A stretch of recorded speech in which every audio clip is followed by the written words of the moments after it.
नमस्कार, स्वागत है आप सभी का न्यूज इंडिया एक्सप्रेस में और मैं हूं आपके साथ हिमांशी उपाध्याय। चुनावी साल के चलते केंद्र सरकार के 9 वर्ष पूरे होने पर बीजेपी के तमाम विधायक एक के बाद एक सरकार की उपलब्धियों को जनता तक पहुंचाने के लिए प्रेस वार्ता का आयोजन कर रहे हैं।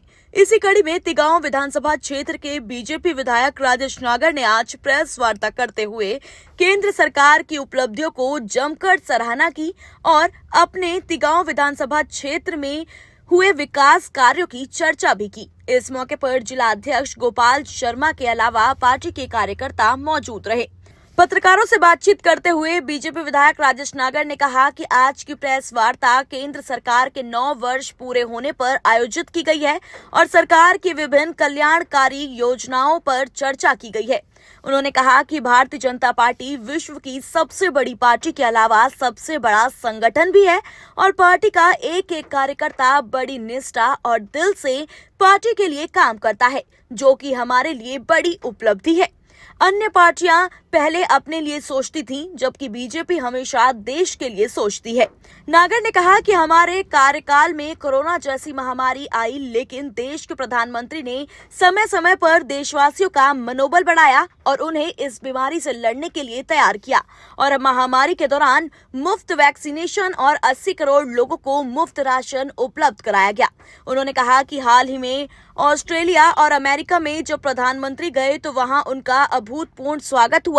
साथ ही उन्होंने कहा कि उनके विधानसभा क्षेत्र ग्रेटर फरीदाबाद के नाम से बड़े स्तर पर बस रहा है और यहां नौकरी पेशा और मिडिल क्लास लोग फ्लैट लेकर रह रहे हैं। उनके लिए उन्होंने टाउन पार्क, नेशनल स्तर के स्टेडियम और केंद्रीय विद्यालय आदि की मांग रखी है। वहीं उन्होंने कहा कि पिछले कई सालों से वजीरपुर क्षेत्र में चल रही इंडस्ट्रीज को लेकर एक सड़क बारिशों के बाद बनाई जाएगी, जो ददसिया गांव तक जाएगी और इसके साथ साथ क्षेत्र की इंडस्ट्री को किसी भी किस्म की तकलीफ नहीं आने दी जाएगी और मुख्यमंत्री से बात की जाएगी कि इस इंडस्ट्री को यहीं रखने दिया जाए। केंद्र सरकार 9 साल से है, उसमें जो हमारे कार्य हुए, विकास कार्य हुए, हमारे माननीय प्रधानमंत्री श्री नरेंद्र मोदी जी ने किए हैं, उसके बारे में आज ये प्रेस कॉन्फ्रेंस रखी गई थी और उसके बारे में ही जो मुख्य हमारे काम हुए हैं उनके बारे में हमने आपको ब्रीफ किया गया। ठीक है, तो किस तरह की जो आगे रणनीति रहने वाली है बीजेपी की? चुनावी साल है, तो चुनावी साल में नेचुरली है कि आपको लोगों की जो है नाराजगियां भी झेलनी पड़ेगी और उनको हल भी करना पड़ेगा और उन्हें अपने पक्ष में खड़ा भी करना पड़ेगा। कैसे करेंगे? देखो, भारतीय जनता पार्टी दुनिया की, पूरे विश्व की सबसे बड़ी पार्टी, और अगर सबसे बड़ा संगठन और मजबूत संगठन अगर किसी पार्टी का है वो भारतीय जनता पार्टी का। तो ये एक हमारे लिए बहुत बड़ी बात है, बहुत बड़ी उपलब्धि है। हमारा कार्यकर्ता छोटे से लेके बड़े से बड़ा कार्यकर्ता पार्टी के लिए काम करता है, निष्ठा से काम करता है, मेहनत से काम करता है और वो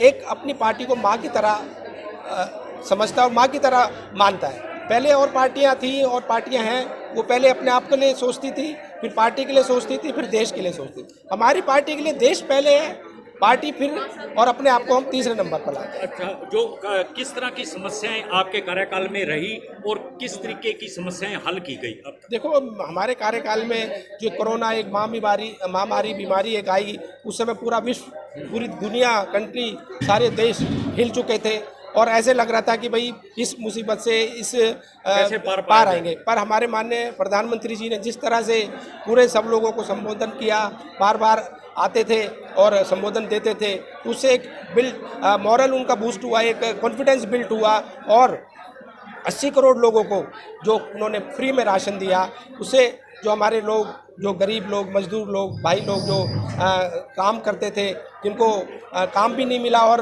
तनख्वाह भी नहीं मिली, तो उनको घर बैठ के राशन मिला, फ्री में इंजेक्शन मिले। तो ये एक बहुत बड़ी उपलब्धि हमारे माननीय प्रधानमंत्री जी की थी, जिससे हमारा देश आज देखो कितना ऊपर उठ रहा। हम अमेरिका गए तो वहाँ हमें किस तरह से एक इम्पोर्टेंस मिली, हम ऑस्ट्रेलिया गए, हमारे प्रधानमंत्री जी तो हमें किस तरह से एक बॉस की तरह ट्रीट किया गया। और कंट्रीज़ में मिस या और भी कंट्रीज़ में जहाँ जहाँ मोदी जी जा रहे हैं, तो एक हमारा एक नेशनल ग्लोबल प्लेटफॉर्म पर भारत का जो नाम हो रहा है, ये आप लोगों से कुछ छुपा नहीं है और एक बहुत बड़ी उपलब्धि हमारे माननीय प्रधानमंत्री जी ने हमारे देश को दी है। आपके इलाके की कई सोसाइटियाँ ऐसी हैं, बहुत महंगे जो है लोगों ने फ्लैट्स खरीदे हैं, कई बार आपके पास आए भी हैं, आपने काफ़ी बार जो है बिल्डरों को धमकाया भी है और उनको उनकी समस्या हल करने के लिए जोर भी दिया है। कितने कामयाब हुए हैं? देखो, जब से हमने 2-3 मीटिंग रखी है, हमारे अधिकारी टी.एस. सतप्रकाश जी और अजीत बाला जोशी जो चंडीगढ़ से आए थे, उन्होंने जो बिल्डरों को बुलाया कि भाई ये काम पेंडिंग है,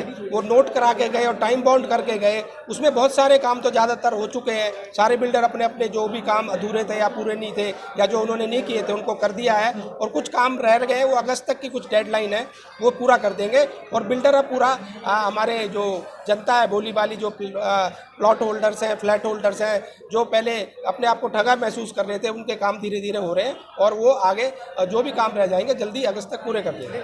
चुनावी साल है, अब लास्ट में आपके कौन से ऐसे जनहित के काम बचे हैं जिन्हें आप बहुत जल्दी पूरा करना चाहेंगे? देखो, जनहित के काम हमारे ग्रेटर फरीदाबाद एक नया सिटी, नया टाउन बस रहा है, बनने जा रहा है। वहाँ हाई राइज सोसाइटीज़ हैं, हमारे प्लॉट्स भी हैं, फ्लोर्स भी हैं, नए सेक्टर्स भी वहाँ पर आ रहे हैं। तो वहाँ पर एक नया जो लोग आ रहे हैं, हमारे ज़्यादातर सर्विस क्लास लोग हैं, मिडिल क्लास लोग हैं जो फ्लैट्स में रह रहे हैं, फ्लोर्स में रह रहे हैं। तो उनके लिए मैंने एक टाउन पार्क की मांग रखी है, हमें एक टाउन पार्क मिले जिससे हमारे वहाँ के लोग वहाँ जाकर उनके बच्चे खेल सकें, और जो लाभ हमारे शहर के बच्चों को और सेक्टर के बच्चों को मिल रहा है वो वहाँ जाकर वो अपने उसमें गतिविधि एक्टिविटीज़ कर सके। एक इंटरनेशनल स्टेडियम की हमने एक मांग रखी है कि भी हमें इंटरनेशनल लेवल का स्टेडियम मिले। एक केंद्रीय विद्यालय की भी हमने मांग रखी है, भी एक ग्रेटर फरीदाबाद में केंद्रीय विद्यालय मिले।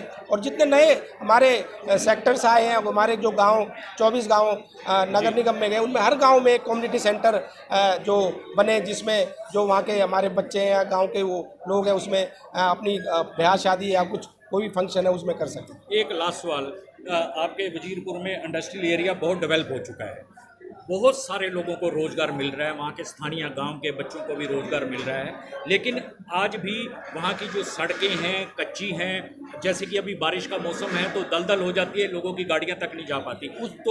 उसके ऊपर उसका सड़क का मैं बात करूँ, उसका सड़क का टेंडर हो चुका है और वो ददसिया तक सड़क बनेगी, आरसीसी की सीमेंटेड रोड बनेगी। और वो जल्दी, जैसे बारिश अभी चल रही है, बारिश का ख़त्म होते ही उस सड़क का काम तेज़ी से चलेगा। और इंडस्ट्री को अभी कोई कुछ ऐसा कुछ नहीं है कि उनको हटाया जा रहा है। अगर ऐसी कोई बात होगी हम सीएम से बात करके उनको बताएंगे, समझाएंगे कि भाई इंडस्ट्री आज की नहीं है, बहुत सालों से यहाँ है और वो इंडस्ट्री वहाँ रहे।